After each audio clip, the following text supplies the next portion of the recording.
On a changé de ministre des Finances grec. Varoufakis exit. Un nouveau ministre, et il arrive cet après-midi sans aucune proposition. Qu'est-ce qui est en train de se passer? On nous avait annoncé un sommet de la dernière chance. François Hollande, Angela Merkel avait dit on attend les propositions d'Alexis Tsipras. Qu'est-ce qui se passe? Il se passe plusieurs choses. D'abord, on est souvent dans des sommets de la dernière chance en Europe. Pour l'Union européenne, on nous dit toujours bon, bah ça y est, c'est ce soir. Et puis le soir dure la nuit dure 48 heures, puis finalement ça dure une semaine et ça va durer. Et il est probable que ça va durer. Et pourquoi ça va durer? Parce qu'on est quand même dans une situation assez singulière où il est question qu'un pays sorte de la zone euro, et ça ne s'est jamais produit. Ça ne s'est jamais produit qu'un pays sorte de l'Union européenne, ça ne s'est jamais produit qu'un pays sorte de la zone euro. Et en plus, avec un interlocuteur qui est assez particulier, qui est sur une ligne extrêmement ferme, et le nouveau ministre des Finances grec n'est pas plus tendre que le précédent. Il a peut-être des formes, il a peut-être des mots un peu moins brutaux, mais ce qui est sûr, c'est qu'il va défendre une ligne qui est la ligne de Tsipras, qui est une ligne en disant les conditions que veut nous imposer l'Europe, c'est lui qui parle, les conditions que veut nous imposer l'Europe sont insupportables pour la Grèce. Donc il ne faut pas s'attendre, si vous voulez, à de grandes avancées de la part des Grecs, je ne pense pas, parce qu'il ne faut pas oublier non plus que le référendum qui vient d'avoir lieu a donné 61% de voix pour la ligne de Tsipras, qui est une ligne justement assez intransigeante, qui ne veut pas aller du côté des demandes de l'Union européenne. Donc c'est une espèce de bras de fer, où il va y avoir une espèce de partie de godille, si vous voulez, qui va se jouer, mais là on est quand même très très proche, me semble-t-il, d'une sortie de la Grèce de la zone euro. Pourquoi? Parce que chacun joue aussi sa crédibilité chez les interlocuteurs de M. Tsipras, sa crédibilité en politique intérieure. Mme Merkel ne peut pas se permettre n'importe quoi. M. Hollande, alors lui je veux dire qu'il godille un peu plus que les autres, mais Mme Merkel, qui est quand même la patronne de l'Europe aujourd'hui parce qu'elle a une économie forte, elle a une majorité, et une majorité qui n'est pas simple à gouverner. Vous parlez, Yves Tréhard, et je me tourne vers vous, Thierry Pech, de crédibilité. On a entendu hier, c'est pas rien le couple franco-allemand quand même, faire une déclaration commune en disant maintenant, la balle est dans le camp d'Alexis Tsipras qui va arriver avec des nouvelles propositions. Je reviens sur le début de cette émission. Le ministre des Finances, il arrive sans document officiel. Sans rien. C'est de la politique, c'est quoi? Il paraît qu'ils sont en train de l'écrire. C'est-à-dire qu'ils n'ont pas envie de remettre leurs propositions devant l'Eurogroupe, mais devant le sommet des chefs d'État ce soir. Bon, ça ne s'improvise pas complètement, ce genre de propositions, donc gageons qu'ils sont en train de les écrire. Je diverge sur un point avec Yves Tréhard, c'est sur l'idée que ça va durer. Ça ne peut pas durer. Ça ne peut pas durer très longtemps pour une raison simple, c'est que contrairement aux situations précédentes, où vous aviez raison, on avait des nuits qui duraient 72 heures, etc. Là, le système bancaire grec, il tient sous respirateur artificiel. Il peut s'effondrer demain matin. Il y a 14 millions de cartes bancaires en Grèce aujourd'hui. Si tout le monde retire 2 fois 60 € dans les 10 jours qui viennent, c'est fini, c'est terminé. C'est terminé, ça veut dire qu'ils vont être obligés de mettre en circulation une autre monnaie. Ils ont commencé à faire circuler des IOU, vous savez, des reconnaissances de dette. Voilà, c'est des reconnaissances de dette. Mais vous savez, la monnaie, c'est toujours une reconnaissance de dette d'une certaine façon. Donc, pourquoi c'est obligatoire? Parce que simplement, les gens vont avoir besoin d'acheter à manger, d'acheter des médicaments. C'est aussi simple que ça. En Argentine, en 2001, quand l'Argentine a fait défaut, dans les 3 jours qui ont suivi, les magasins étaient dévalisés. Pas par des gens qui étaient des bandits, par des gens qui avaient besoin de se procurer des produits, qui n'avaient pas de monnaie pour ça. Donc voilà, ça ne peut pas durer longtemps. C'est ça le problème. Si l'Europe décide de continuer à aider la Grèce, ça c'est totalement exclu aujourd'hui? Non, c'est pas exclu. Mais si vous voulez, la BCE, parce que c'est la BCE qui a la clé du problème dans l'immédiat, la BCE, elle tient le système bancaire en respiration artificielle avec ce qu'on appelle des Emergency Liquidity Assistance, qui sont des ELA, donc des liquidités de d'urgence. Des fonds d'urgence. Bon. La BCE n'a aucune légitimité politique pour dire j'augmente ou j'arrête. Parce que ça, c'est une décision qui a des conséquences immédiates. Donc elle peut dire aux responsables européens je vais continuer un certain temps, mais ce n'est pas éternel, prenez vos responsabilités, prenez des décisions. Et donc ça ne peut pas durer très longtemps. Éric Woerth, je rappelle que vous avez aujourd'hui avec nous, assez dans l'air, votre casquette d'ancien ministre et que vous avez géré cette crise-là, la précédente, aux Premières Loges. Et c'est aussi pour ça que vous êtes là aujourd'hui, pour cette expertise-là. Thierry Pech disait « ça ne peut pas durer ». Essayer d'arbitrer ce débat qu'il y a entre Thierry Pech et Yves Tréhard. On a vu tout à l'heure les images, on verra peut-être plus tard les images de François Hollande. En tout cas, moi je les ai vues avant de venir à l'antenne. On le sent un petit peu exaspéré, François Hollande. Et il était un peu sur la ligne.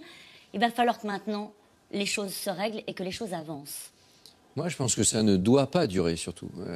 Parce qu'on ne peut pas laisser tant d'incertitudes. Ça fait des mois, quand même. Ce n'est pas depuis le référendum. Enfin, ça fait des mois que l'Europe fonctionne, ou en tout cas l'eurozone fonctionne au rythme de la Grèce. Alors, c'est très, très important. Et en même temps, il faut à un moment donné éclaircir un sujet, prendre des décisions, assumer ces décisions, et puis limiter l'impact quand c'est un impact important pour un peuple. Moi, je pense que M. Tsipras, il essaie de gagner du temps. Il y a une forme d'improvisation. C'est une forme de culture d'extrême gauche, une forme d'improvisation. Et puis, au fond, si tout ça pouvait conduire à un dynamitage de la zone euro, au fond, pourquoi pas. C'est ce qu'il veut, à votre avis ? Je n'en sais rien. Je ne lui prête aucune attention. Mais je remarque que, quand même, gagner du temps, ça veut dire essayer de fissurer ou fracturer un front commun de 18 autres pays. Tout le monde ne pense pas exactement la même chose. Il y a des nuances entre Mme Merkel et M. Hollande. On l'a vu une semaine avant. Donc, il y a certainement tout cela en arrière-pensée de M. Tsipras. Et plus il joue un scénario comme celui-là, ils ont dit hier ou avant-hier, ils ont dit on viendra avec des propositions. Il est quelle heure ? Il est presque 18h ou 19h. Et il y a bien des propositions qui devraient être faites. Aujourd'hui, c'est bien ce qu'il avait dit. C'est l'avenir de son pays. Ces propositions, elles ne sont pas sur la table. C'est l'improvisation ou la tactique ? Les deux, je pense que c'est une improvisation qui peut être intelligente vue de son côté, mais qui peut être aussi absolument ravageuse vue du côté de l'eurozone. Il n'y a pas qu'un seul pays, qui a le monopole de la démocratie. Il y a d'autres démocraties avec d'autres points. Il y a des gens qui ne sont pas nécessairement uniquement des tiroirs-caisses de la Grèce. Ils veulent bien faire un effort. Les Français, les Italiens, les Allemands, je pense, ils veulent bien faire un effort pour essayer de sauver un pays et puis leur donner sa chance. Mais en même temps, ils ne veulent pas non plus être juste un tiroir-caisse à qui on dit ciao, merci, il n'y a pas de contrepartie, c'est comme ça. On est beaucoup dans une sorte de rite là, assez psychologique, une sorte de psychodrame. Et le sentiment de M. Tsipras, c'est probablement que ce psychodrame lui réussit. Et donc les Européens, à un moment donné, ils doivent constater une sorte d'état de carence. Il y a un état de carence, il y a un état de carence. Et puis c'est triste, on aura tout fait pour que la Grèce reste dans l'euro. Si elle décide de ne pas y rester... Il faudra l'accompagner. On riait avec ça. La question, c'est quand ? C'est pas la première fois qu'on dit attention, sommet de la dernière chance. On a fait 3 émissions sur la Grèce. Il y a toujours un moment où on met de l'urgence.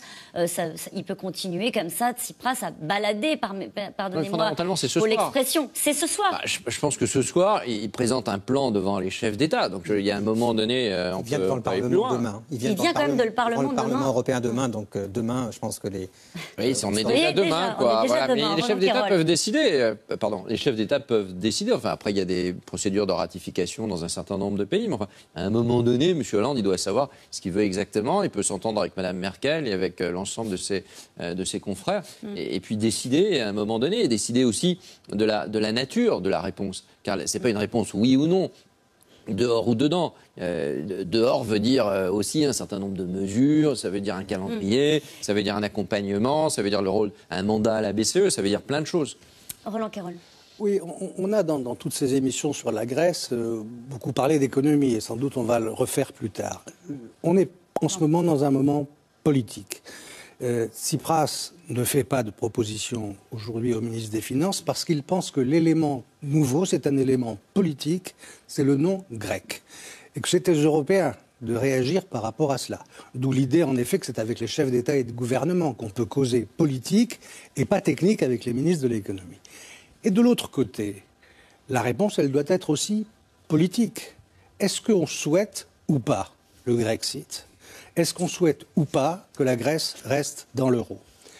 Moi, j'ai déjà dit ici que je croyais que l'intérêt de l'Europe était que la Grèce reste dans l'euro.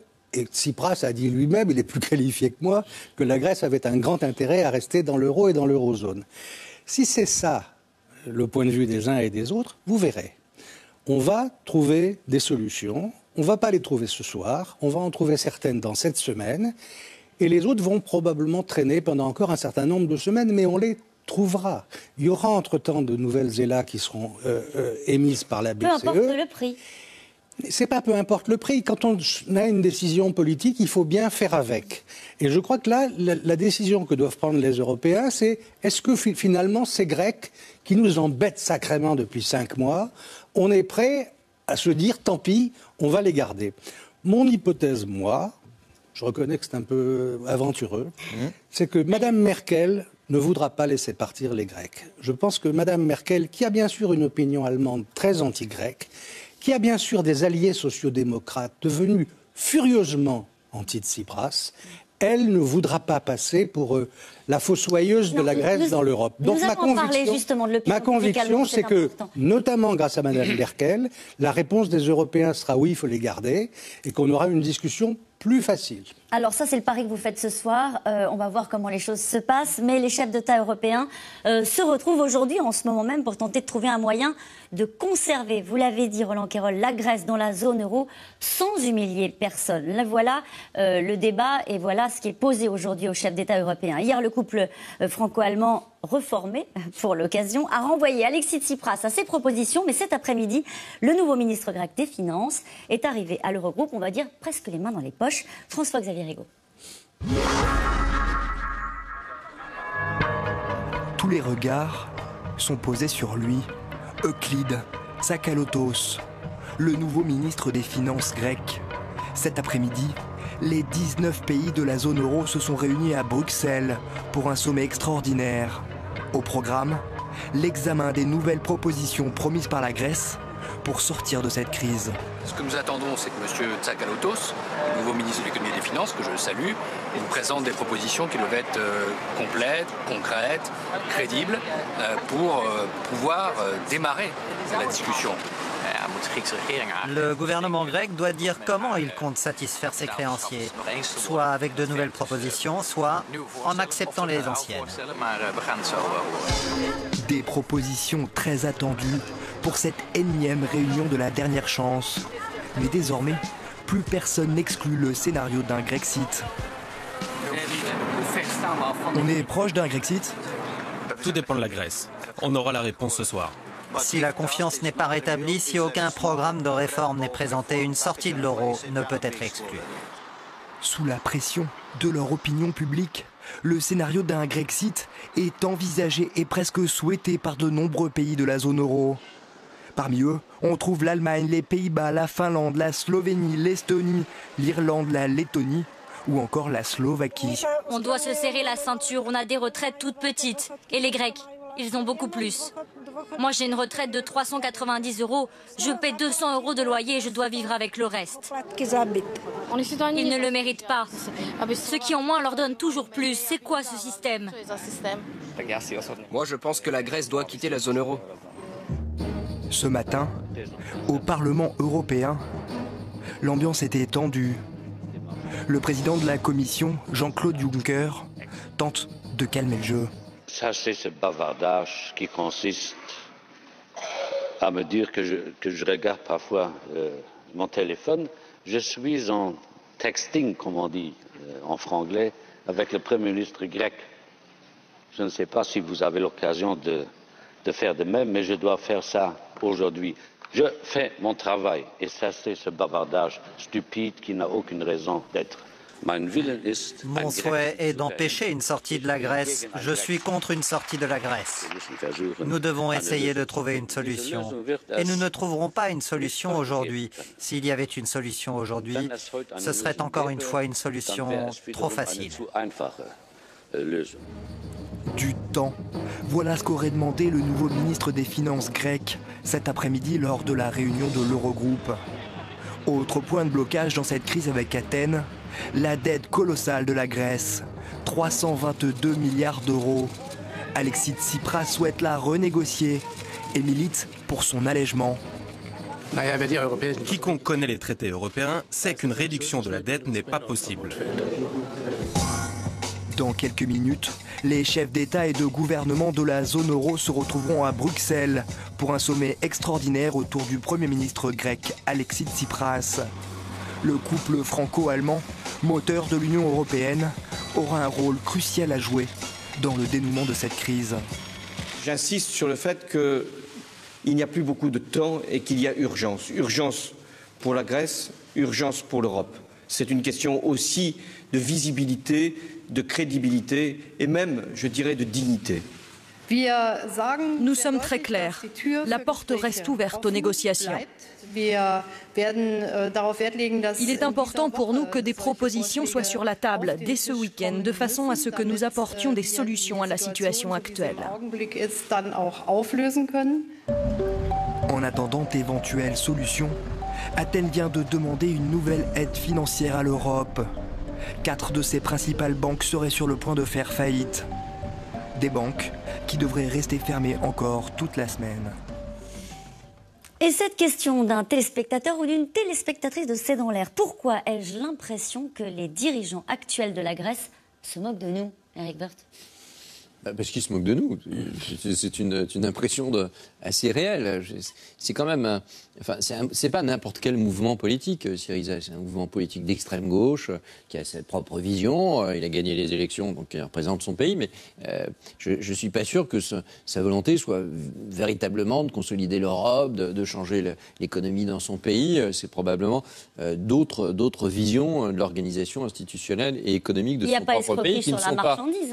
Ils l'ont dit, ils ont fait une campagne. Non, ils l'ont dit, ils ont fait une campagne, mais c'est des campagnes assez faciles, c'est des campagnes populistes.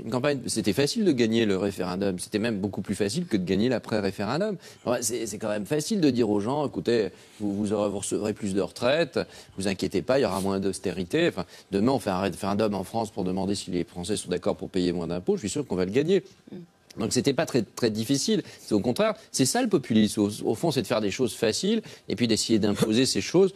Souvent, malheureusement, la vie n'est pas si facile que ça. En tout cas, chez les dirigeants européens, si je comprends bien ce qui se passe actuellement, personne ne veut porter le chapeau, quoi. Personne ne veut porter le chapeau pour dire, voilà, ni la chancelière probablement, ni surtout François Hollande, ni probablement d'autres, pour dire, chacun essaye de passer la patate chaude à son voisin pour qu'on puisse dire, en réalité, s'il y a sorti de la Grèce, c'est parce qu'on a été très intransigeant et c'est la faute, l'idéal, ce serait la faute à Madame Merkel et elle essaye de s'en regarder, parce que derrière la sortie de la Grèce de l'euro, il y a évidemment beaucoup de malheurs pour la Grèce. Même si elle est accompagnée, il y a beaucoup de malheurs pour le peuple grec. Et il a commencé à manger, et c'était son pain blanc jusqu'à présent, ce serait le pain noir. Et ça, c'est très très difficile à supporter, même si on a des plans d'aide. Et ça, M. Tsipras, au fond, il le sait. Et il va victimiser son propre pays vis-à-vis des autres pays européens. C'est toute la difficulté que nous avons aujourd'hui. Alors ça nous coûtera cher. La question, vous aviez une question, M. Kirol, extrêmement juste, c'est que je pense que ça peut nous coûter très cher aussi, la sortie de la Grèce de l'euro. Parce qu'on essaiera de faire en sorte que ça se passe le mieux possible, on le fera autrement, mais ça coûtera évidemment assez cher. La vraie question, c'est aussi une question de dignité, c'est une question de fermeté. C'est il faut, quand on partage la même monnaie, il faut aussi une autorité économique, mais il faut aussi une autorité politique. Alors, vous avez soulevé pas mal de problématiques sur lesquelles on va revenir les unes après les autres, mais restons, si vous le voulez bien, sur l'aspect politique. Thierry Pech, il fait de la politique, Alexis Tsipras, là. Il ne cherche pas une solution. Si ? Écoutez, je crois qu'il ne raisonne pas du tout comme vient de le décrire Eric Woerth, les Grecs, et pas davantage leur Premier ministre. Ils se disent, à tort ou à raison, et sans doute à tort à mon avis, ils se disent, de toute façon, on en a tellement bavé qu'il ne peut plus rien nous arriver. On est au bout du chemin. On n'a plus rien à perdre, si vous voulez. C'est le comportement de celui qui pense qu'il n'a plus rien à perdre, qui est très dangereux pour les autres, du coup. Bon. Et alors, est-ce qu'ils ont tort, est-ce qu'ils ont raison ? Je pense qu'ils ont tort. Bon. Et en même temps, le prix d'un accord, il est très compliqué à obtenir. Parce que pour les Grecs, il faut la restructuration de la dette, ce qui est restructuration, c'est-à-dire baisse du nominal, baisse de ce qu'ils doivent réellement, ce qui est très compliqué à obtenir de la part des créanciers européens. Et du côté des Européens, ils veulent des garanties, qui est vraiment des réformes cette fois-ci. Ça veut dire qu'il faut que Tsipras mette un genou à terre alors qu'il vient de gagner à 61% et de faire une promesse quasi intenable s'ils veulent rester dans l'euro. Il vient de faire une promesse intenable à son électorat de ce point de vue-là. Et il faudrait que Merkel et beaucoup d'autres mettent aussi un genou à terre devant leurs opinions. En disant, on est coincé. Oui, on est coincé. Alors le problème, c'est qu'on peut raisonner autrement. Si on est raisonnable, on se dit, c'est un peu ce que suggérait Roland Quérol. Qui est raisonnable. Oui, qui est certainement très raisonnable. On aimerait qu'il y ait beaucoup plus de Roland Quérol aujourd'hui autour de la table. En Grèce. À Bruxelles. On se dit que s'il n'y a pas d'accord, tout le monde perd tout, d'une certaine façon. Les Européens perdent leurs créances, parce que la Grèce fera défaut sur tout ça, et on n'aura plus qu'à s'asseoir sur ses espérances. Les Grecs perdent beaucoup aussi, parce que, alors là, c'est le chemin de l'aventure, leur système bancaire va exploser, on ne sait pas trop. Bon. Et au fond, c'est sans doute cette situation-là qu'il faut éviter. Donc ça veut dire, au fond, que pour que ce ne soit pas perdant-perdant, il faut se laisser un petit peu de temps, il faut, je le disais, humilier personne, ni d'un côté ni de l'autre. C'est en général comme ça que ça se termine, Yves Tréhard, au niveau européen. On finit toujours par bidouiller un accord sur un coin de table. Mais non, je crois qu'on est dans des circonstances assez exceptionnelles. L'affaire est quand même très, très politique. Moi, je voudrais revenir sur la question que vous avez posée, et Roland a tout à fait raison. On est dans une heure politique. Je voudrais vous faire un peu d'histoire, sans prétention, d'histoire grecque, parce que je pense que c'est important. Il y a 1 an ou 2 ans aux élections européennes, Alexis Tsipras prônait la sortie de l'euro. Il s'est fait élire il y a 6 mois en disant on ne sort plus de l'euro. Et aujourd'hui, il est adoubé, parce que c'est quand même 60%, c'est énorme. Il est adoubé avec un taux d'abstention qui est de l'ordre de 38%, je crois. Il est adoubé par une population qui, elle, ne raisonne pas Europe, parce qu'elle n'a, à tort d'ailleurs, pas vu grand-chose de tous les fonds structurels qui ont été déversés sur la Grèce. Parce que c'est quand même le cas. Hein. Vous avez des réalisations architecturales en Grèce qui ne sont empruntées par personne. Je cite souvent le cas de cette autoroute du Péloponnèse qui va jusqu'à Kalamata de Athènes. Vous avez 2 voitures à l'heure. C'est 2 fois 3 voies. L'isthme de Corinthe, il faut voir ce que c'est comme réalisation architecturale. C'est des choses qui ont coûté une fortune. Néanmoins, les Grecs sont des gens, dans leur grande majorité, pauvres. Et les Grecs, aujourd'hui, ils disent zut à leur classe politique qui, pendant 40 ans, les a trompés, n'a pas fait de réforme. On parle toujours de l'église grecque orthodoxe qui ne paye pas d'impôts, qui a un patrimoine foncier énorme. Il n'y a toujours pas de réforme. Aucune réforme n'a été faite là-dessus. Les armateurs continuent à ne pas payer d'impôts. Enfin, c'est une organisation qui est une organisation quasi médiévale. Et les Grecs qui sont pour la plupart d'entre eux des gens assez modestes, qui payent l'impôt à la source. D'ailleurs, au passage, quand on dit qu'ils ne payent pas d'impôts, c'est faux. Les fonctionnaires, ils payent l'impôt à la source. Mais sauf que les fonctionnaires, il y en a 3 fois trop. Parce que c'est un système de clientélisme terrible. Même si ça a été réduit. Et ces gens-là, ils en ont assez que les autres Européens, parce qu'ils ont vécu avec une classe politique qui ne les a pas respectés, que les autres Européens n'arrêtent pas de dire ce sont des feignants, ils ne foutent rien. Et maintenant, on n'a pas envie de payer pour eux. Vous êtes en train de nous dire le problème et le sujet, c'est pas Alexis Tsipras ou même son nouveau ministre des Finances. Le sujet, ce sont les Grecs. Ce sont les Grecs. Et Tsipras, c'est le reflet du sentiment national grec qui est extrêmement, en plus, fier, qui est orgueilleux. Et pourquoi ne le serait-il pas? Puisqu'il y a un sentiment... Là se joue une fibre patriotique incroyable. Et ils ne se rendent pas compte, parce que, évidemment, comme le disait Eric Woerth tout à l'heure, une sortie de la Grèce de l'euro, pour eux, c'est catastrophique. C'est catastrophique. Roland Carroll. Moi, je voudrais dire une banalité, c'est que en général, quand on négocie avec quelqu'un avec qui on n'est pas d'accord. C'est ça, le principe même d'une négociation. Et donc, c'est très important de savoir, a priori, que chacun sache jusqu'où il est prêt à aller pour faire quoi. Et donc, je dis, c'est aux Européens, ça va être très dur, parce que les 18 autres pays de l'eurozone étaient quand même très réticents à l'idée d'accepter les conditions de la Grèce. C'est le moins qu'on puisse dire. Cela dit, la Grèce a voté non à 61%. Ce n'est pas juste une extrême gauche qui nous raconte des histoires. C'est qu'on a un peuple qui a voté clairement dans un référendum qui n'a d'ailleurs pas été contesté. Et donc, si on négocie, c'est vraiment la question. Est-ce qu'on veut les garder quand même, ces Grecs, avec tout ce que Yves a rappelé sur la situation du pays? Un pays qui, quand même, il fallait le savoir quand on les a admis, n'a aucune production nationale. Ça fait combien d'années qu'on se pose la question, Roland Carroll? Ça pose beaucoup d'années. On aurait dû se la poser quand on les a accueillis dans l'euro. C'est probable que les Grecs n'ont pas toujours bien gouverné, comme Yves l'a rappelé. C'est probable aussi que l'aide européenne n'a pas été adaptée, qu'on a d'une certaine façon aggravé les choses. Et devant cette situation, c'est aux uns et aux autres de faire des pas. Et moi, je crois que c'est possible si on le veut. Et toute la question est là. Il y a eu un échauffement de beaucoup de dirigeants européens, en France y compris, qui ont eu des phrases terribles sur le fait que si c'était comme ça, eh ben, il n'y aurait plus de la Grèce dans l'Europe. Je pense que c'est ahurissant de se dire que le berceau de la civilisation européenne pourrait être exclu de l'Europe ou de l'eurozone, ce qui revient au même. Et donc je crois qu'il y a une marge de négociation, et je crois que, contrairement à ce qui a été sous-entendu, Tsipras le souhaite. Que dans toute la campagne, il l'a redit. Et que tous les sondages montrent qu'il y a 75% des Grecs qui sont extrêmement attachés à l'Europe. Ces Grecs qui sont pauvres, qui sont maltraités, qui ont cette fierté, ils sont très attachés à l'Europe. Je crois que c'est toutes ces variables. Oui, mais dans quel moment sommes-nous, Thierry Pech ce débat-là, j'imagine qu'au moment de la crise des pays du Club Med, on va dire, on aurait pu déjà l'avoir. C'est pas nouveau le fait qu'on dise allez, on va aider la Grèce, et puis allez, la Grèce ne fait pas les réformes, et puis il faudrait que la Grèce apprenne à lever l'impôt, etc. Qu'est-ce qui fait qu'aujourd'hui, on sent qu'il y a quelque chose de différent? Est-ce que c'est parce que c'est les acteurs qui sont différents, Alexis Tsipras, entre autres? Est-ce que c'est parce que le moment est différent? Les opinions publiques ont-elles basculé, justement?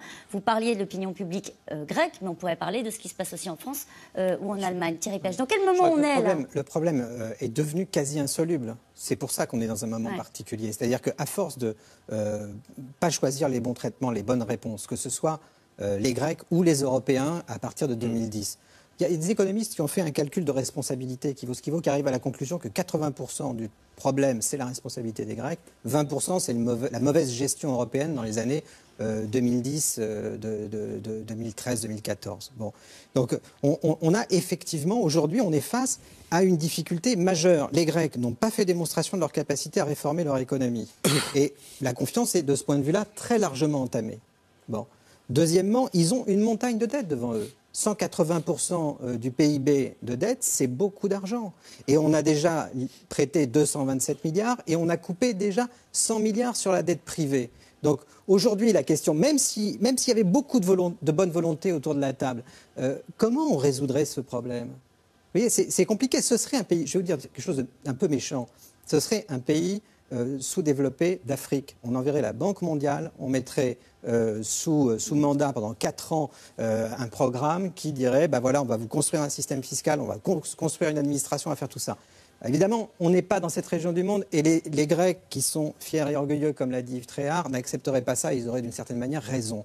Mais aujourd'hui, on ne sait pas bien résoudre le problème grec. Un dernier mot. Les Grecs, ils ont fait l'équivalent d'une dévaluation interne de 25%. Hein, ils ont perdu du PIB, etc. Bon. Ils disent, si on retrouve notre souveraineté monétaire, on va dévaluer, ok. Normalement, ça vous donne de la compétitivité. Est-ce qu'ils ont exporté plus? Non. Ben, non, pas vraiment. Donc, ils ont un vrai problème. Ils ont un vrai problème. Mais ils n'ont rien à exporter. Sauf que vous voulez qu'ils exportent. Sauf les olives. Non, si on va être tout à fait honnête, en 2014, ils ont exporté un petit peu. Un petit peu. Bon.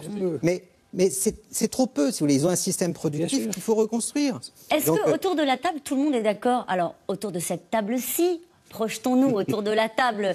Sans doute, là en ce moment, c'est François Hollande, Angela Merkel et Alexis Tsipras qui sont en train de discuter. Mais l'ensemble des pays de la zone euro sont presque d'accord pour dire qu'ils ne peuvent pas s'en sortir avec cette dette-là. Éric Woerth, est-ce qu'à un moment donné, il ne faut pas accepter de se dire ce qu'a dit le FMI? De toute façon, ils n'y arriveront pas. Parce que c'est le point de rupture, c'est le point de crispation pour Tsipras. Dans cette histoire, comme c'est très compliqué, il faut quand même voir aussi quel est notre intérêt à nous. Il y a l'intérêt de la Grèce et puis l'intérêt de 18 pays, l'intérêt de l'euro. Enfin, moi, je crois à l'euro. Voilà, donc j'ai un intérêt très important. Et je pense que notre intérêt, c'est que la Grèce reste dans l'eurozone. On le dit depuis des mois. Et c'est pour ça que depuis des mois, il y a une négociation. Au fond, sinon, il n'y aurait pas de négociation. Mais en même temps, notre intérêt n'est pas que ce soit à n'importe quel prix, parce que ça a valeur de précédent. Et puis, en même temps, il y a d'autres peuples quand même que le peuple grec. Il y a des Espagnols qui ont fait énormément d'efforts, les Portugais ont fait beaucoup d'efforts, les Chypriotes sont en train de faire beaucoup d'efforts. Donc il y a beaucoup de peuples. Les Irlandais ont fait énormément d'efforts. Il y a eu des plans de restructuration, il y a eu des plans européens, et ça a marché. Ce qu'on ne dise pas toujours que ça ne marche pas, ça a marché. Et ils sont en train de remonter la pente, même s'il y a des difficultés sociales, même s'il y a du chômage des jeunes. Enfin, il y en a chez nous aussi, hein, entre nous. De questions leçons, on a peut-être un peu de... Il faut nous regarder un peu dans le miroir en même temps. Enfin, quand même, ça a marché. Et donc, pourquoi ça ne marche pas en Grèce? Parce que les Grecs, ils n'ont pas envie. Ils n'ont pas envie de restructurer leur économie. Ils n'en ont pas envie. Monsieur Tsipras, il est au pouvoir depuis 5 mois. Mais enfin, comme c'est un homme dynamique, visiblement, qu'est-ce qu'il a pris comme mesure sur la corruption? Qu'est-ce qu'il a pris comme mesure sur les effets de rente, sur l'économie médiévale? On parlait Yves Tréhard. Rien. Il a juste essayé de donner des coups de boutoir à l'Europe. Donc, c'est pas suffisant. Il y a 320 milliards d'euros à peu près de dette, donc c'est absolument colossal, c'est 180% du PIB. En réalité, ce n'est pas un problème immédiat, c'est pas un problème, c'est un problème qui va venir. On a déjà restructuré la dette à plusieurs reprises. On a abandonné près de 100% du PIB grec sur de la dette privée, sur d'autres types de formes de dette, en allongement, en baisse des taux d'intérêt. Donc il y a déjà eu un effort très important. Ça a réduit la dette, ça a réduit la pression. Est-ce que ça a redonné de l'oxygène au pays? Oui, bien sûr. Les prévisions du FMI sur 2015, c'était 2,5 points de croissance. 2,5 points de croissance pour la Grèce. Quand Tsipras est arrivé, c'est sûr que ça a calmé le jeu. Mais ils sont en excédent primaire. C'est pas le cas de la France. Ils sont en excédent primaire. Bon. Donc il y a quand même des éléments où on peut regarder les choses de façon positive. Donc il n'y a pas que du négatif. Donc il y avait des éléments pour pouvoir redémarrer. Et en même temps, le service de la dette grecque, c'est-à-dire combien il perd. Il paye chaque année 4% de PIB. C'est moins que les Italiens ou les Espagnols. Donc la vraie question, c'est au fond continuer à restructurer la dette. C'est sûr qu'ils ne pourront pas rembourser 320 milliards dans les temps impartis. Donc ça, c'est acquis, il faut le faire. Oui, probablement, mais pas dans n'importe quelle condition. On ne peut pas dire on va restructurer pour la 3e fois la dette grecque sans contrepartie. Parce que sinon, c'est un puits sans fond. Pardonnez-moi de vous couper. C'est un puits sans fond. Parce qu'il faut qu'il se réforme. Éric Woerth, pour que les gens comprennent bien, on l'a fait, vous l'avez dit vous-même, plusieurs fois, sans conditions. Ou alors les conditions, elles n'ont pas été appliquées. Ouais. Pourquoi cette fois-ci, il faudrait durcir le temps? Parce qu'il y a un moment donné, il faut dire stop. Il faut dire stop, il faut dire qu'il y a des contreparties. Et les contreparties, c'est la réforme de l'économie grecque. Et je rajoute, et je termine, qu'il y a quand même 120 milliards d'euros, 120 ou 150, enfin, ça dépend comment on calcule aussi, enfin, un chiffre tout à fait considérable, à peu près de 150 milliards de fonds structurels qui ont été versés pour développer le pays, pour développer ses infrastructures. Donc l'Europe, elle a fait beaucoup. Je rappelle que la sortie de l'euro, en même temps, n'est pas une sortie de l'Europe. C'est pas tout à fait la même chose, quand même. Oui. Mais il y a quand même une chose qui est très importante, c'est que on ne peut pas imaginer que même en restructurant la dette grecque, ça puisse continuer, puisque ça serait reculer pour mieux sauter. À partir du moment où vous avez un pays qui n'a pas d'État, c'est ça en fait, il n'y a pas d'État, on ne prélève pas d'impôts en Grèce. Tout marche par une économie parallèle, comme vous avez des économies en Afrique. Et on va en parler, on a un reportage. Parallèle. Et bien, à partir de là, si vous voulez, vous ne pouvez pas rembourser vos dettes. C'est impossible. Et vos dettes, c'est auprès de qui? C'est auprès des créanciers, qui en l'occurrence, là, sont des créanciers publics d'ailleurs. Contrairement à ce qui s'était passé, je crois, avec l'Argentine, où c'est des créanciers privés. Mais quand vous ne pouvez pas vous rembourser vos dettes... Oui, voilà, en Argentine. Alors, on l'a un petit peu évoqué tout à l'heure, on y vient, les Allemands. Les Allemands se sont convertis à l'idée qu'il valait mieux un Grexit bien géré qu'une zone euro où personne ne respecterait réellement les règles. 53% des Allemands souhaitent qu'Athènes quitte la zone euro. Ce sont les derniers sondages. Au fil des jours, Angela Merkel a collé avec son opinion de plus en plus remontée contre le coup de force d'Alexis Tsipras. Yacine Milly, Stéphane Lopez avec Fabrice Hauss. Angela Merkel, casque prussien sur la tête, et ce titre également sans nuance. Nous avons besoin d'une chancelière de fer. Ce message, tiré à plus de 2 millions d'exemplaires par le quotidien populaire Bild Zeitung, en dit long sur l'état d'esprit des Allemands, prêts à répondre non au non grec, sans état d'âme. Je trouve que pendant toutes ces années, les Grecs ont dépensé trop d'argent. Il faut dire la vérité, ils ont exagéré avec leur politique sociale. Et maintenant, ils ne veulent pas payer leurs factures. Je trouve ça un peu tordu de leur part. C'est de leur faute s'ils en sont là. On les a beaucoup aidés, pas seulement nous, mais aussi les autres pays. Et maintenant, ils nous tournent le dos. C'est un manque de respect. C'est pour ça que je pense que c'est de leur faute et qu'ils n'ont qu'à se débrouiller seuls maintenant. Je n'aime pas leur ingratitude, mais d'un autre côté, je comprends qu'ils veuillent garder leur fierté et leur dignité. Je comprends ça, mais ils auraient dû réagir plus tôt. Ils auraient dû vivre comme nous, en faisant des économies. Selon un récent sondage, 53% des Allemands souhaitent qu'Athènes quitte la zone euro. La classe politique qui espérait un oui ne cache plus sa défiance. Certes, le Bundestag, le Parlement allemand, étudiera la nouvelle proposition grecque, mais pour les cadeaux, c'est fini. Nous allons décider à nouveau si cela est souhaitable ou pas, et faisable aussi. Mais le plus gros problème, c'est que les Grecs dépensent trop d'argent. Même si vous coupez tous les intérêts et acomptes, il y a toujours un déficit de 10 milliards par an, ce qui est trop. Une Europe plus stable, sans les Grecs. C'est la conviction qui s'impose doucement à Berlin, sauf pour le Parti des Verts, qui tient à l'unité de l'Europe monétaire, mais un peu seul à le dire. Ce serait la première fois que l'Europe expulse au lieu d'intégrer.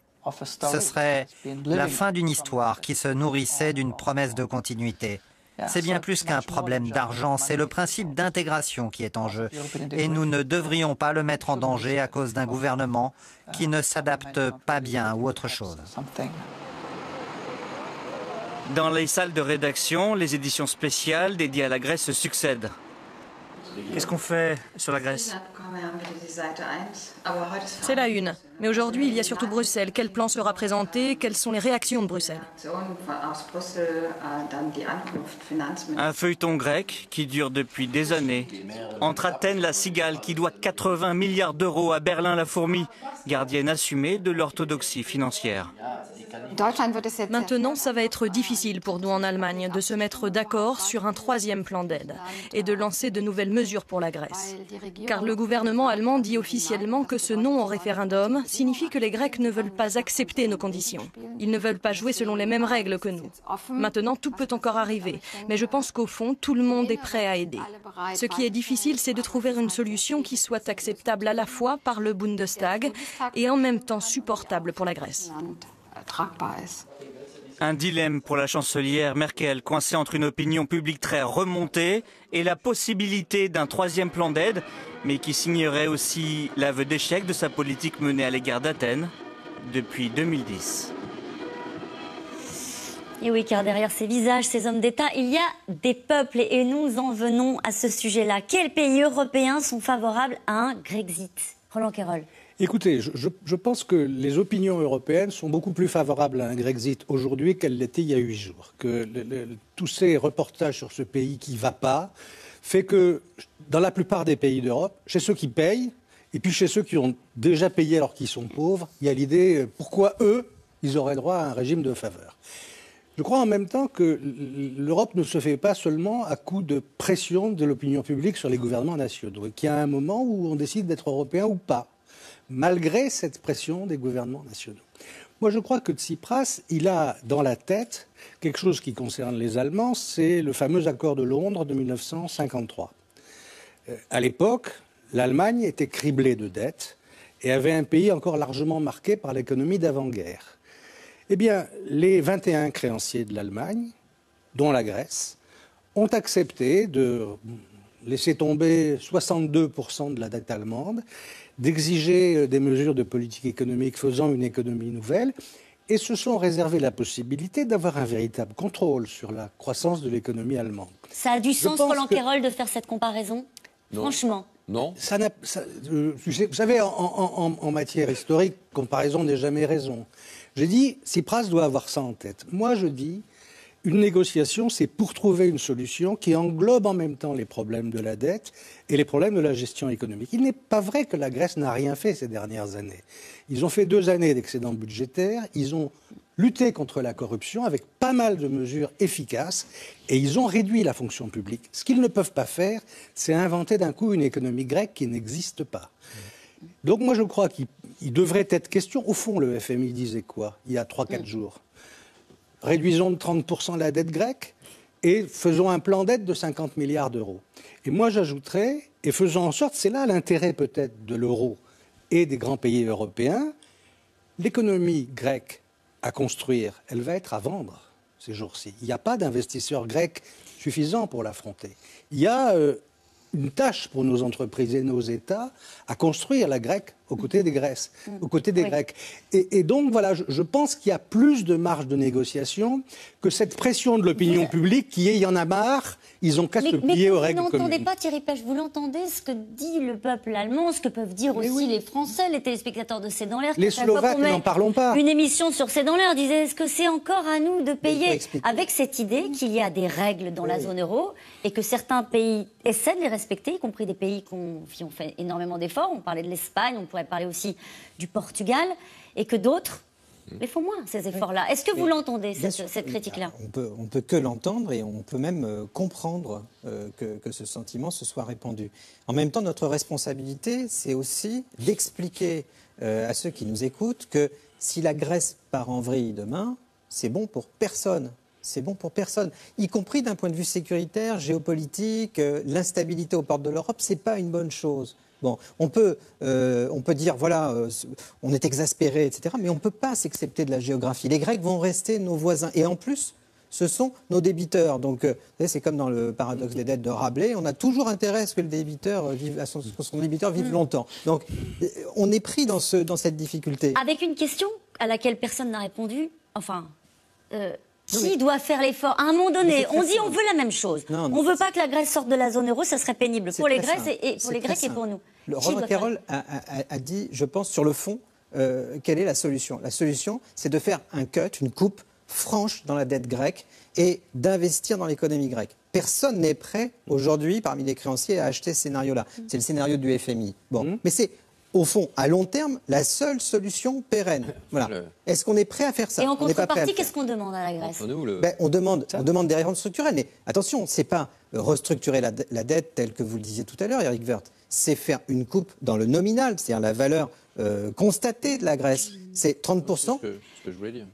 Ah, c'est ce que vous vouliez dire. À ce moment-là, vous êtes sur la position du FMI, c'est très bien. Et il faut investir. Parce que jusque-là, on a prêté de l'argent aux Grecs pour qu'ils remboursent les banques françaises, allemandes, etc. L'essentiel de ce qu'on a prêté a circulé de cette façon-là. On n'a pas investi dans l'économie grecque. Oui, non, je crois qu'il faut expliquer que c'est quand même le projet européen qui est là, sérieusement menacé. C'est un projet européen, il ne faut pas l'oublier quand même, qui a été fait pour installer une zone de paix et pour installer une zone de prospérité. Et c'est pour ça qu'on a d'ailleurs associé des pays qui étaient des pays aux économies très disparates. C'est-à-dire que la Grèce n'a rien à voir avec la France, avec la Belgique, c'est pas du tout les mêmes économies. Et la Grèce, d'ailleurs, ça pèse rien économiquement. C'est 2% du PIB. Pourtant, qu'est-ce qu'on en parle si ça pèse rien? Oui, mais c'est pour vous dire une chose. C'est pour que le projet européen, et je crois que c'est Dominique de Villepin qui l'a dit aujourd'hui, c'est pas uniquement des sous, des recettes, des impôts, des choses comme ça. C'est aussi une philosophie, et c'est aussi, et d'ailleurs, nulle part dans le monde vous avez quelque chose de comparable. Et ce projet européen, il est né sur l'idée plus jamais ça, plus jamais la guerre, et solidarité. Sauf que pour qu'il y ait une solidarité, et c'est un mot qui a été utilisé par Mme Merkel et par Mme Hollande hier, pour que la solidarité s'exerce, il faut que chacun joue la règle du jeu. Et le problème, c'est qu'aujourd'hui, quasiment tous les pays ont joué la règle du jeu. Quasiment tous les pays. Les pays comme le Portugal, comme l'Espagne, ont fait des efforts très importants pour essayer de remonter la pente. Et la Grèce, en dépit de ce que peut dire Roland, elle a fait des efforts quand même assez lents et qui sont tout petits. Donc aujourd'hui, il faut savoir ce qu'on veut. Soit c'est le problème, c'est le problème, non, mais regardez, 30% il faut savoir. des retraites. Non, mais je sais, mais ils n'ont pas, en termes de réforme, j'entends. Effectivement. Non, mais ils ont subi. Ils ont subi une baisse de PIB. Ils ont fait une vraie austérité. Une vraie austérité. Les salaires ont été diminués, les retraites, ça on peut pas le nier. Mais ce qu'il faut dire aussi, c'est que quelle Europe on veut? Soit on veut revenir à une Europe riche. C'est-à-dire l'Europe, la vieille Europe, en fait, avec quelques pays comme la Pologne, soit on veut, au contraire, stabiliser et refonder l'Europe telle qu'elle existe aujourd'hui. Mais à ce moment-là, il y a beaucoup de boulot et il y a beaucoup d'abnégation de la part. Le problème, si vous voulez, c'est qu'on est au carrefour aussi entre ceux qui veulent une Europe qui se dirige vers un fédéralisme incertain, qu'on connaît pas, ou alors on revient à l'Europe des nations. Eric Woerth, c'est ça qui joue, parce qu'on avait l'impression que c'était une histoire de réforme et de dette. Et là, Yves Tréhard nous dit c'est le projet européen, au fond, le projet politique qui est en cause dans cette histoire-là. Il y a quand même des choses très... Les Grecs font beaucoup d'efforts pour ne pas réussir, ça c'est certain, mais les Grecs font aussi, ce sont aussi le miroir de nos propres faiblesses. C'est-à-dire qu'on voit bien que la zone euro, dans cette affaire, elle a, je pense, essayé de gérer correctement les choses, mais enfin, on manque. L'euro n'est pas un problème. Le problème, c'est la non-convergence des économies. L'euro, au départ, c'était pas une erreur, peut-être pour la Grèce, mais pour d'autres pays. Mais derrière ça, il y avait l'idée d'un gouvernement économique. Combien de fois on a employé ce terme 1000 fois, et ça ne marche pas. Les convergences, même avec l'Allemagne, la convergence fiscale, ça fait 3 ans qu'on n'a plus rien fait sur l'impôt sur les sociétés, etc., etc. Donc, il y a une accélération. Nicolas Sarkozy a promis en avoir reparlé, c'est qu'il faut une accélération de l'intégration économique de la zone euro, sinon ça ne marchera pas. Il faut aussi qu'on en tire des enseignements pour nous-mêmes, pas uniquement pour les Grecs. Je voulais juste rajouter 2 choses. Bon, on ne peut pas être les tiroirs caisses aucun peuple ne peut être les tiroirs caisses, je voudrais le redire, parce que c'est vraiment le sentiment probablement qu'ont aujourd'hui nos propres populations. Et je le dis en respectant parfaitement le peuple grec, mais juste il doit nous respecter aussi, et donc il doit faire les réformes nécessaires. Et à un moment donné, il sortira de la zone euro s'il n'a pas dit les réformes qu'il veut faire et qu'il ne s'est pas engagé vis-à-vis de ses partenaires. C'est aussi simple que ça, c'est à lui de jouer, et nous on a un regard bienveillant. On a un regard bienveillant parce qu'on a envie qu'il reste, mais pas à n'importe quel prix, et ce sera jamais à n'importe quel prix. Puis deuxième point, il y a quand même le problème de Tsipras. Je sais bien qu'il y a les pays et les gouvernants, que les pays sont éternels et pas les gouvernants. En fait, quand même, Tsipras, c'est Mélenchon. Donc ça donne pas envie, parce qu'on n'y croit pas. Et entre partenaires, ça donne pas envie aux autres. Oui, mais enfin, c'est parce que Mélenchon peut être sympathique. S'il dit vous gagnerez plus, vous ferez moins d'efforts, vous travaillerez moins, les retraites, vous prendrez votre retraite à 50 ans. Bon, mais juste, et ça ne donne pas envie. Et surtout, ça ne fait pas confiance à ses partenaires. C'est-à-dire qu'on se dit jamais il appliquera ce qu'il va nous dire. Aujourd'hui, il nous balade là-dessus. Demain, il nous baladera sur autre chose. La France n'a jamais baladé ses partenaires européens. Eric Woerth. Jamais. Pas comme ça. Pas comme ça, mais prenant des engagements de réforme qu'on ne tenait pas forcément. Oui, les trajectoires, tout ça, je connais très bien. Mais en même temps, non, j'essaie de me souvenir, j'essaie de faire remonter. Ça va revenir. Mais pas de cette façon-là. C'est le mode de fonctionnement. Pas de cette manière-là. Et jamais contre le projet, enfin jamais contre l'idée européenne. On peut biaiser, on peut se dire on va gagner 1 an ou 2, mais jamais contre l'idée européenne. Et j'ai le sentiment que l'idée européenne, c'est quelque chose dont M. Tsipras a bien envie de bénéficier, sans jamais faire des efforts. Vous méconnaissez. Il y a un risque de contagion du populisme. Il y a aussi un risque politique, il y a un risque en termes économiques, il y a un risque en termes de sécurité, peut-être en parlera-t-on, c'est Schengen, c'est l'OTAN, c'est tout ça. Et puis il y a un risque, bien sûr, en termes de politique. Personne n'a envie de voir, dans un moment de faiblesse de la croissance et de chômage extrêmement important dans certains pays, personne n'a envie de voir un risque de populisme avéré. Il y a des élections bientôt ailleurs, dans d'autres pays. Personne n'a envie de voir ça. Et puis il y a, dernier point, un référendum aussi en Angleterre. Il y a un référendum 2017. En Angleterre. Et c'est pas rien, M. Cameron, il a dit je vais faire un référendum. Moi, je pense qu'en ce moment, les référendums sur l'Europe, il faut peut-être mieux éviter. Oui, on a essayé nous aussi et on a vu comment ça s'était terminé. Alors, en Grèce, c'est un sport national, contourner le fisc. L'économie parallèle, on l'a un peu évoqué tout à l'heure, est loin d'être anecdotique. C'est un usage assez classique, d'ailleurs reconnu par tous. Le problème, c'est que le manque à gagner pour les caisses de l'État serait entre 40 et 50 milliards par an. Au quotidien, les commerçants recommande surtout les règlements en liquide. Barbara Steck, Pierre Dehorne, avec Elisa Coudray. Ce qui est écrit ici, c'est que le client n'est pas obligé de payer s'il ne reçoit pas de reçu de la part du commerçant. Facture obligatoire, voilà pour la règle officielle. Mais si ce garagiste d'Athènes préfère garder l'anonymat, c'est bien qu'il admet ne pas toujours respecter la loi. Pourquoi est-ce que vous fraudez, vous ? Pourquoi je fraude? Tout simplement pour éviter de payer la TVA. Qu'est-ce qu'on peut attendre des pauvres quand le mauvais exemple est donné par les riches qui évitent de payer leur part? C'est d'abord ceux qui peuvent contribuer le plus qui devraient donner l'exemple. En Grèce, il y a un problème profond de structure, de mentalité et d'éducation. Bon, c'est vrai qu'il faudrait des changements pour que l'État puisse avoir des ressources et fonctionner. Si tout le monde vole l'État, ça ne peut pas fonctionner. Pourtant, comme ce garagiste, ils sont aujourd'hui très nombreux à contourner le système. Commerçants, artisans, professions libérales, une fraude fiscale quasi généralisée. Une nécessité, disent-ils, dans un pays asphyxié par la crise, une vieille habitude surtout. Car la Grèce a longtemps fermé les yeux sur ces pratiques qui coûtent très cher à l'État, 20 à 30% du PIB. Alors depuis quelques années, les gouvernements successifs tentent de s'attaquer au problème. Difficile. Le député Harry Theokaris en sait quelque chose. Il est l'ancien secrétaire général en charge des recettes fiscales. Les obstacles sont de plusieurs natures.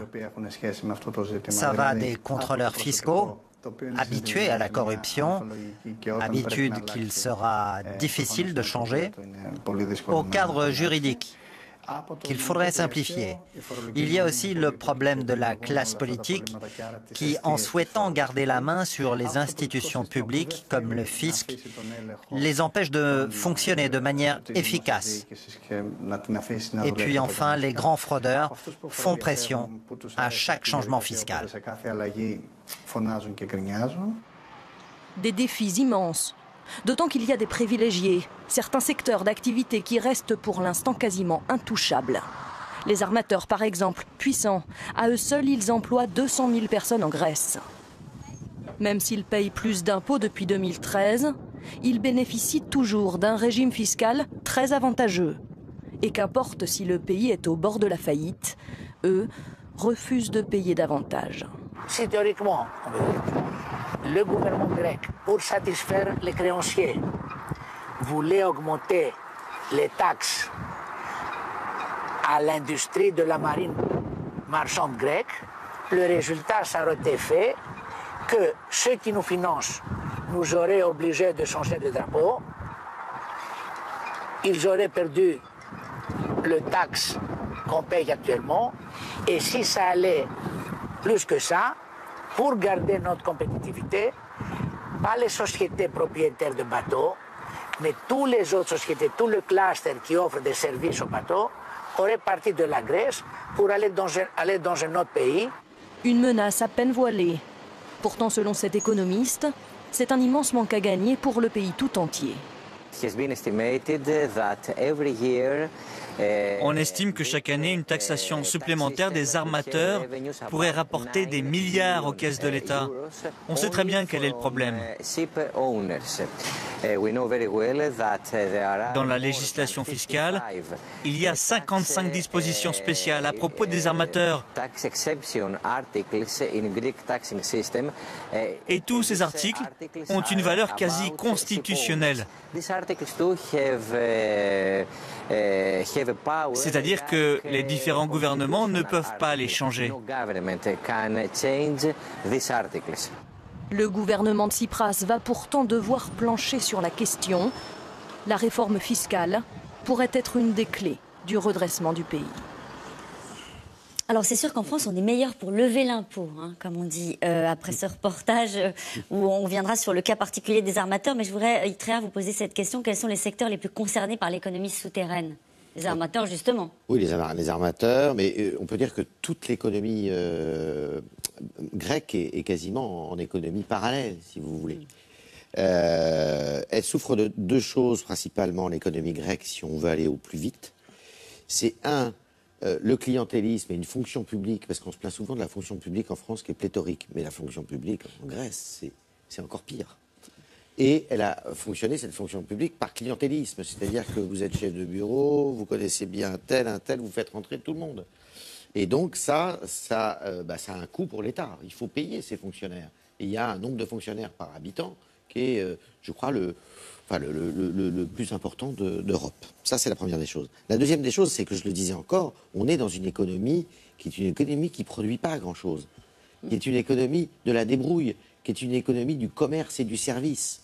Et cette économie-là, eh bien, elle a toujours été... il n'y a jamais eu de rentrée d'impôts. Vous savez, il y a un écrivain français qui a été à l'école d'Athènes au XIXe siècle, qui s'appelait Edmond About, qui a écrit un livre sur l'économie grecque. Ce livre, je vous le lirai aujourd'hui. Il a été écrit en 1858. Je vous le lirai aujourd'hui. Il décrit la même situation il y a un siècle et demi et aujourd'hui. Il fait un gros succès sur Internet. C'est un livre moi, que j'ai lu il y a 3 ou 4 ans et qui montre que c'est une économie qui est une économie complètement souterraine. Mais est-ce que l'Europe n'aurait pas dû, pardonnez-moi, commencer par là, quand on voit les chiffres qui sont avancés, 20% du PIB. À un moment donné, c'est sûr que ça ne sert à rien de balancer. C'est une accumulation d'erreurs. De la part de qui? De la part des Grecs? Des Grecs et des Européens aussi. C'est une accumulation d'erreurs. Cette situation, les Grecs sont tombés dans le piège des taux bas et à un moment donné, ils ont emprunté à mort. Ils sont tombés sur des niveaux de vie très importants. Ils ont des lois sur les retraites qui sont extrêmement généreuses, bien plus généreuses qu'ailleurs. Ils ne travaillent pas très longtemps. Enfin, tout ça, c'est vrai que l'Europe a laissé faire et qu'on n'a pas bien vu.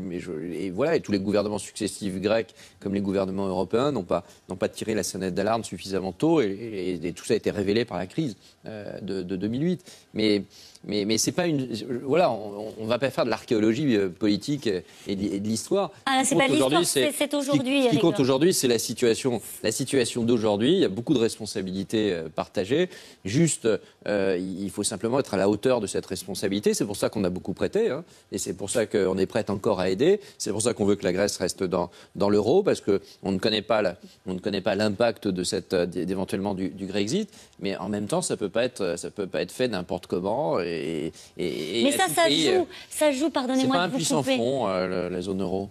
Pardonnez-moi de vous couper, mais ce genre de reportage qui traduit une réalité, hein, vraiment, ça joue sur les opinions européennes.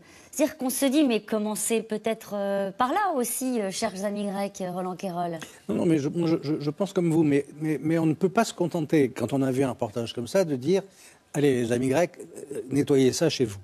Ça aussi, ça dépend de nous. C'est-à-dire que je crois que la seule façon, tant pis si je vous parais imaginer un protectorat pour ces pauvres Grecs, mais la seule façon de conduire l'économie grecque, c'est ce qu'on n'a pas fait depuis quelques années. Ce n'est pas seulement des prêts et des gens qui remboursent des prêts, c'est en même temps l'encadrement d'une politique économique. Mais ça a été le cas avec la Troïka, quand même. Ça a été le cas avec la Troïka. Avec le succès qu'on sait. Non, mais justement, voilà, il y a eu des insuccès. J'ai rappelé qu'il y avait aussi des succès, des choses ont vraiment commencé à changer en Grèce. Et ils ont changé avec une difficulté réelle de vie pour les Grecs. Hein. Les Grecs, le revenu par habitant des Grecs a prodigieusement monté de 2000 à 2007, et depuis 2007, il est tombé juste en dessous du niveau de 2000 quand même. Donc ils ont compris, à la fois, ils ont eu une espèce d'enthousiasme au fait que tiens, ça allait mieux, et depuis quelques années, ils payent très durement les réformes qui ont été faites. Donc c'est trop facile de dire allez-y, allez-y tout seul. Ils ne peuvent pas y aller tout seuls. Ils ont absolument besoin, allez, disons de nous, de l'Europe, des pays développés, du FMI, peut-être de la Banque mondiale. Ils n'y arriveront pas tout seuls. Il n'y a pas suffisamment d'économies et d'investisseurs en Grèce pour qu'ils y arrivent. Ils ont besoin de nous, mais par exemple, restons sur cette question fiscale. À partir de quand c'est de l'ingérence, Thierry Pech? Jusqu'où peut aller l'Europe pour les aider, quelque part, à régler cette difficulté-là? Thierry Pech. Juridiquement, c'est un pays autonome, souverain, une démocratie. Donc s'ils n'ont pas envie d'être aidés, ils ne le sont pas. Voilà. Donc on peut pas... ça devient de la gérance quand les Grecs ne sont pas d'accord. Voilà. La question, c'est à partir de quand ils auront un débat public suffisamment responsable pour considérer qu'ils ont des problèmes structurels à régler. Ça, c'est pas dans le débat, ça? Moi, je ne suis pas en train d'accabler les Grecs non plus, parce que... Personne ici ne le fait. Hein. Si, de temps en temps, si, quand on dit le tiroir caisse, pardon, il y a rigueur. Par exemple, je pense que sur ce point, il faut reconnaître une chose, c'est qu'on a prêté beaucoup d'argent pour renflouer nos propres banques, qui avaient des créances grecques longues comme ça, et il fallait... Donc, on a fait en sorte que le système bancaire européen tienne la route. Et à des taux qui étaient quand même assez chers. Donc, je ne suis pas en train d'accabler les Grecs, mais ils ont un vrai problème de structure. Par exemple, sur cette question, cette question fiscale, c'est plus facile de lever l'impôt dans un pays où vous avez 90% de salariés que dans un pays où vous avez autant d'indépendants qu'en Grèce. Vous avez des problèmes de structure, c'est-à-dire qu'ils n'ont pas la même structure, par exemple, d'emploi qu'une économie du nord de l'Europe. Et on pourrait citer d'autres exemples. Donc on ne règle pas ça en 5 minutes. Non, mais ça, c'est très long. Visiblement, c'est une vieille affaire. Terminé parce qu'on a des questions. Pour sauver la Grèce, on ne peut pas remplacer la défaillance du contribuable grec par la performance du contribuable français. On a bien compris. Allemand. Ça ne marche pas. Donc évidemment, la lutte contre la corruption, enfin tout ce que vous avez montré dans votre reportage, c'est évidemment une priorité absolue, sauf que chacun est souverain et que la souveraineté fiscale, elle existe, qu'il n'y a pas de décision de cette nature. Donc il faut, c'est pour ça qu'il y a des demandes de réforme. Hein. C'est pas autre chose. Les demandes de réforme, c'est des réformes qui n'ont pas eu lieu. Et nous allons passer maintenant à vos questions, aux questions SMS.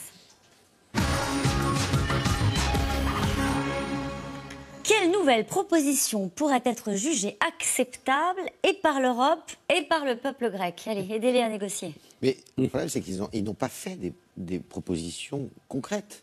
Il a été mis sur la table plusieurs idées. Il y a eu l'histoire de prolonger... La question, c'est qu'est-ce qu'ils auraient pu faire, qu'est-ce qu'ils pourraient faire là maintenant? Déjà, la TVA. Il est question d'aligner la TVA des îles sur la TVA du continent. Pourquoi pas? Parce que je ne pense pas que ça attaquerait beaucoup l'économie du tourisme. Mais ça rapporterait beaucoup d'argent. Il est question d'allonger, de reculer l'âge de départ à la retraite. Éric Woerth l'a dit tout à l'heure, c'est un des régimes les plus favorables en Europe. Alors que partout ailleurs, enfin pas en France, mais enfin si en France aussi, pardon. Partout ailleurs, on s'est quand même penché sur le sujet. Bon. Il est question aussi de réduire les dépenses d'armement. C'est quelque chose qui est quand même aussi sur la table. Il est question de faire une réforme de structure pour que l'impôt rentre. Il y a beaucoup de choses qui peuvent être faites. Et ce que disent justement, si j'ai bien compris, les interlocuteurs de M. Tsipras, que sont Mme Merkel et d'autres, c'est de dire, essayez de ne pas trop charger la barque sur les impôts, mais faites des réformes de structure qui permettent de récolter plus d'argent. C'est ça qu'ils leur demandent. C'est-à-dire les retraites, c'est-à-dire justement faire en sorte lutter contre l'évasion fiscale, toutes ces choses-là. Un round de plus, comment vont réagir les pays comme l'Espagne, le Portugal ou l'Italie si on réaménage la dette grecque? Qui peut répondre à cette question, Éric Woerth? On a déjà réaménagé, donc on peut réaménager. Moi, je pense qu'il faut garder le même niveau d'effort. Si c'est le même niveau d'effort, ça peut passer. Il faut peut-être changer quelques mesures. Mais en même temps, il faut évidemment, probablement, dire ce qu'on fera sur la dette. Voilà, il faut peut-être être plus précis sur la dette qu'on ne l'a été jusqu'à présent. Mais il faut d'abord les efforts et après la dette. Mais peut-être qu'on peut être plus précis. Là, il y a une marge de manœuvre. Parce que sinon, c'est vrai, tous les peuples qui ont fait d'autres efforts, il y a eu beaucoup d'efforts partout, et ils vont pas très bien comprendre. Et c'est pour ça que je dis qu'à ce moment-là, il y a vraiment des risques énormes d'importation du populisme.